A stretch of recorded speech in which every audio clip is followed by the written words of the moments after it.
going on, everybody? And welcome back to the Smooth Golf Podcast.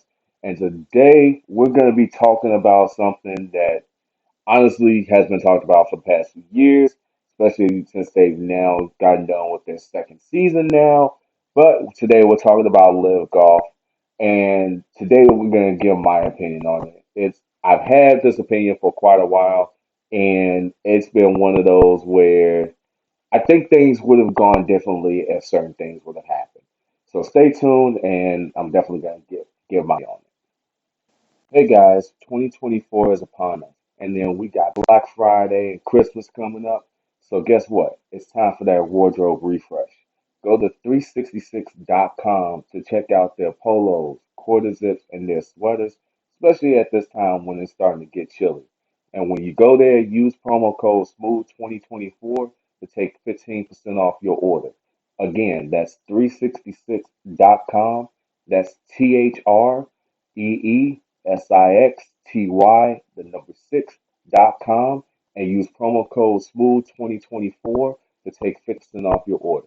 All right, and we're back. And so here is the thing about Live. And I feel that there has been a lot going on with it. And honestly, it all kind of starts from the beginning. Um, when it first came out that Liv was going to be, a new league coming out for professional golf, I thought it might have been a great idea. Now, before anybody decides to kind of jump down my throat on this, hear me out. So the reason I thought it would have been a good idea because one, it does kind of introduce the whole guaranteed contract system, which you see in, professional basketball, football, baseball. And, I thought it was a good idea, especially for those of us that, are struggling professionals where we don't, like, let's say, have the funds to play in PGA Tour Monday qualifiers or events and stuff like that. A guaranteed system where it's like, okay, we know that we're going to get paid and without having any risk of, what if I place here, then I don't get paid, but if I place here, then I get paid. It was something that seemed like a very good idea. Now, the one thing is I feel like if it was done in a way where the PGA kind of had its name on it, it could have been so much more.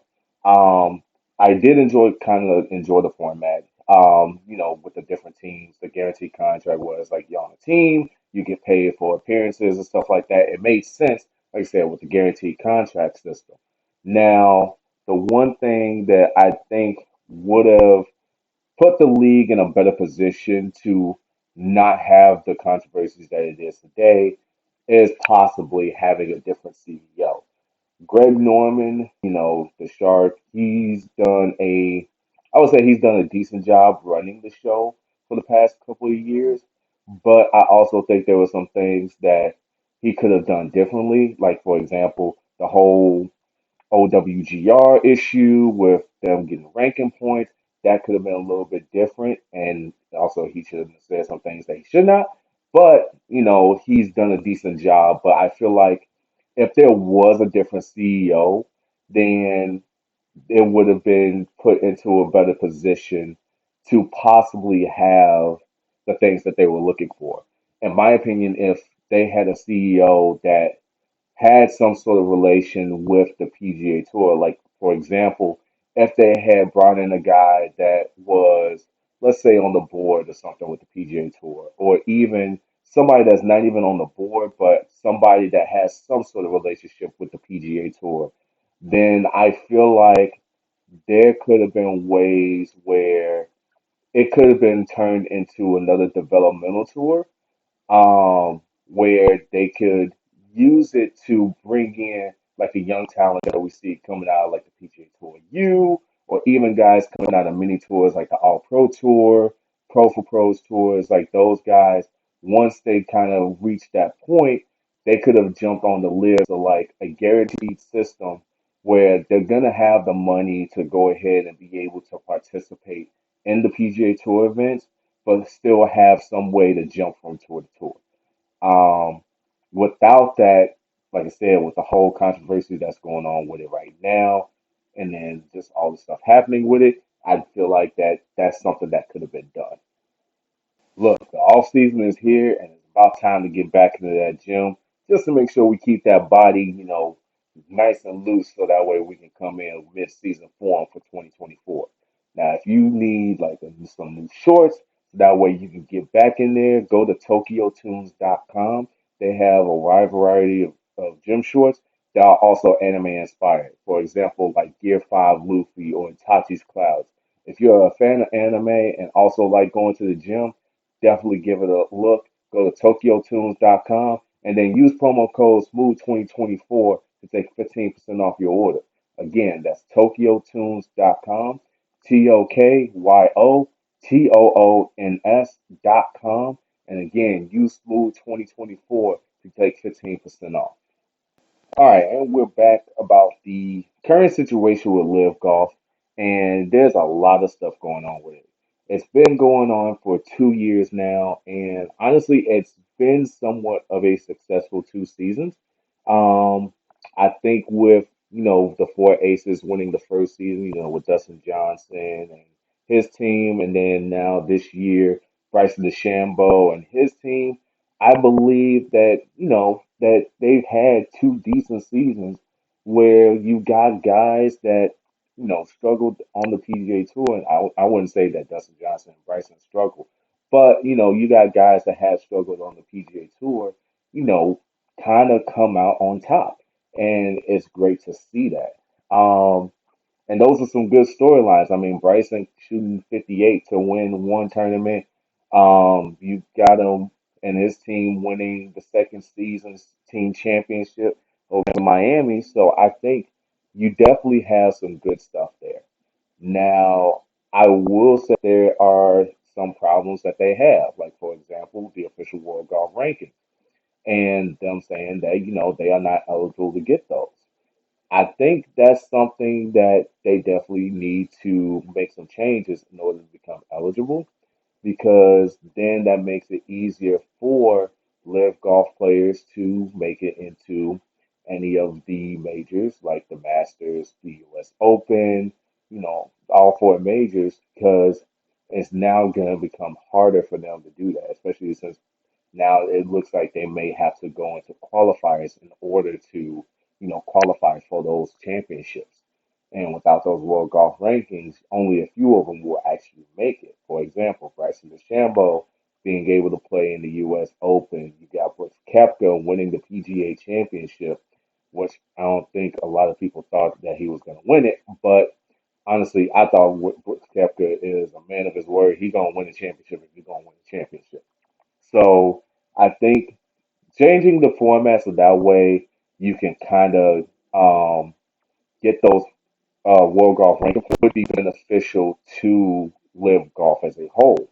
Now, even with the world golf rankings, issue, there is some things that can be said, can be done, and they definitely uh, the World Golf Rankings definitely did give them an outline of what it is that they need to do. And it looks like they're trying to take the right steps towards that. But I feel like they really need to make more than just a couple changes here and there. And so I'm going to give my view on that and, try to figure out, what it is that can be done. Guys, 2024 is almost here, and I am asking for your help. I am looking to play in a lot more events for the upcoming year, including Illinois State Open qualifiers, also looking at playing in a couple of Monday qualifiers, and eventually I would like to play in the PGA Tour Canada Q School or even Corn Ferry Tour Q School.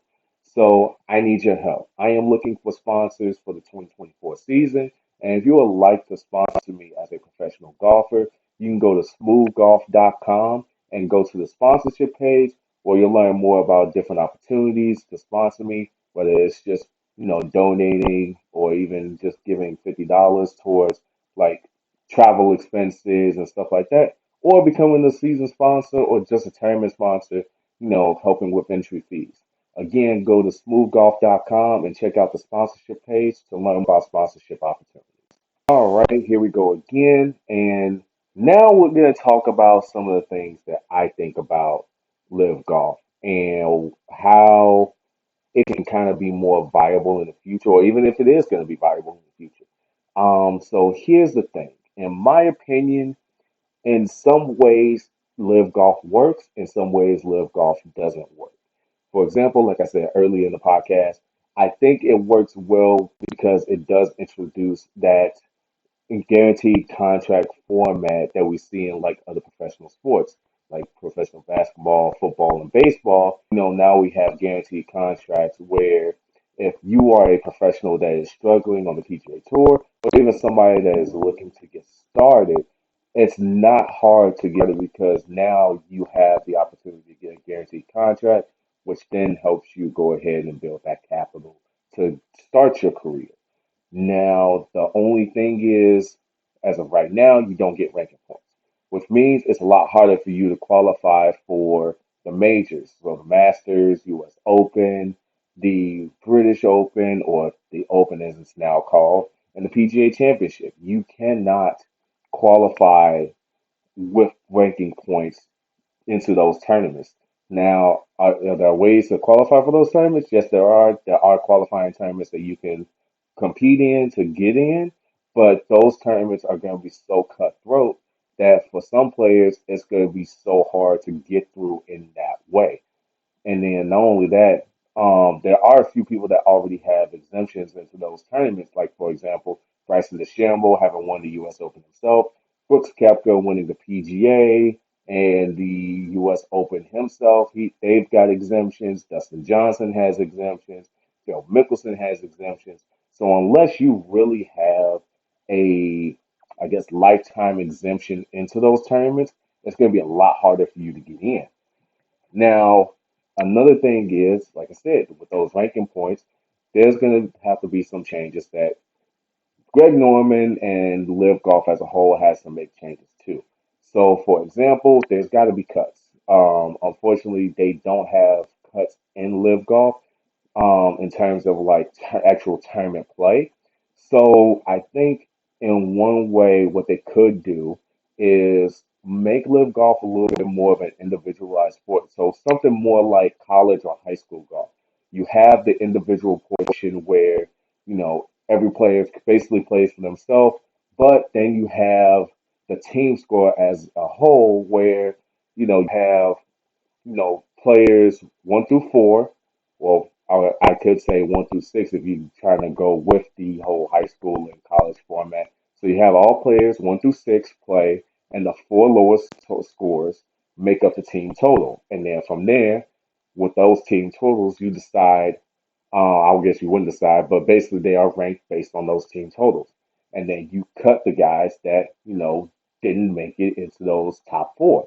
And then from there, you go into the actual team play. In a way, you go you know, from the stroke play onto the match play, where it's like now you got the teams playing against each other in kind of like a I wouldn't say one on one, but it's like a 4-on-4 match where if you win 3 out of the 4 matches, then you move on to the next portion. So in a way, you could set it up just like college golf or even high school golf, where it's top top 4 scores on the team make it, and then from there, you can go top 4 scores throughout the rest of the days until boom, you're done. Um, so with that, I think it would make it a little bit more viable, and I think it would make the changes big enough to where the official world golf ranking would have to be like, now you got a big enough cut for your tournaments, and then it makes it a whole lot. I guess in a way it makes it a whole lot more cutthroat because now you kind of have to fight for, those top 4 spots on the team, especially to make it through the rest of the days. So, for example, let's say you have a 2 day, or I wouldn't say 2 day, but like 2 round singles stroke play on the first day. Okay, you got 2 rounds there. After those 2 rounds, you make the cut for the top 4 players in each team. And then from there, the ones that don't make it, they are, basically relegated from the tournament, and they have to try it again the next tournament. So I think with that kind of format, it makes it a whole lot harder for the official world golf ranking to say, you know what, your tournaments aren't cutthroat enough. or your tournaments aren't structured in a way where we can just give you ranking points. And then when it comes to relegate players from teams, honestly, I feel like that's going to be more of a performance based thing. Um, in terms of that, it's going to be, scoring averages, their stats during tournaments and stuff like that. That's going to determine whether a player gets relegated, especially if you make it to where you have a team of, let's say, 5 to 6 players on each team. Then it's like it makes it a whole lot easier to kind of cut players from that. And then not only that, it also makes it easier for players to join into, the kind of golf that Live Golf is trying to put out. So I think in a way, if they do make those kinds of changes, it makes it a whole lot easier for Live Golf to say, hey, we are here to stay and we are viable enough to where people can come here and make a living off of our tour. Now, as of right now, based on what they're doing, do I think they're viable enough? It's kind of up in the air for me. It's kind of 50-50. Some of the changes that they're trying to make, like with the live promotions and, the free agency, I think that in a way, it kind of keeps everything a little bit interesting just to kind of see where players kind of move from team to team. But in terms of actual value in that free agency and just even in the players itself, it makes it a lot harder to follow because the formatting of the live promotions is definitely confusing, in my opinion, because there's so much that goes into it, and especially a lot of criteria that, makes it um, just makes it a little bit hard to follow. Like if you like for example with phase one of the live promotions, you have to have, certain qualifications to where you skip the first round or you gotta have qualifications to skip the second round. And it's a little too you know, all over the place, in my opinion. I think it would be easier if they say, okay, if you qualify for this tournament or you place in this place for, another tournament or even just throughout the entire season, then you get a bye through the first round, something like that. But the way they have it to where you can skip either round one and round two based on the qualifications that you have or the merit that you have, it makes it a whole lot harder to kind of follow, who's going into the last round or who is actually on the chopping block or who's, able to make that jump into the place that they need to be so that way they can get onto a roster. And again, I also think that at some point you can add more players to teams, like add more roster spots, because with just the limited amount of teams that you have, it makes it, I definitely say it makes it a whole lot harder to have more people on the tour, which again doesn't really fit what the tour needs. I think it needs more people to make the tour just as viable as, like, let's say the PGA Tour. The PGA Tour has hundreds of thousands of guys that are willing to play on their tour, and not only that, and we're just not talking about the PGA Tour in and of itself. You got PGA Tour, PGA Tour Canada, or the Americas now. You got Corn Ferry Tour. You got the Japan Tour, the Asian Tour. So you got a lot of tours that are under the PGA umbrella, where they got guys that will play on their tour no matter what. So you got thousands more players on the PGA Tour versus you got only about maybe 54 players or even 60 players on Live Golf. So I think if you add more players, it makes it a whole lot harder for the OWGR to be like, hey, you don't have enough players to really say that you are viable enough or even marketable enough to have the points that we have. So, in all honesty, is it viable? In a way, no, because there's not enough players to really sustain Live Golf as a tour in and of itself. And then not only that, it's just there are consequences to even playing on Live Golf, which sucks because honestly, if there were any relations with the PGA Tour, then I think it would have been made a whole lot easier for them to have more than what they have right now. And it just, makes golf especially professional golf, a lot harder to get into sometimes because it's like now you have to make the decision whether you're going to try to go for the PGA Tour and go through Corn Ferry Tour, go through Q School, or just go through Live Promotions and hope that you get a guaranteed spot there. It's going to be a lot harder.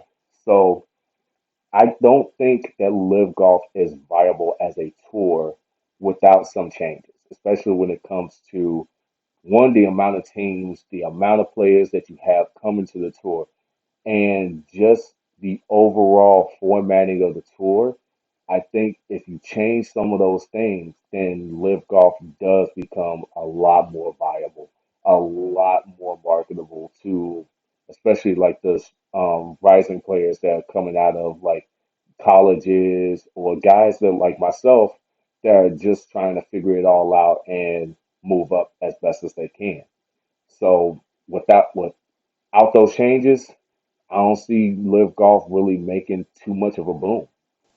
And that is it for today's episode. If you would like to follow more of the Smooth Golf Podcast, definitely consider subscribing.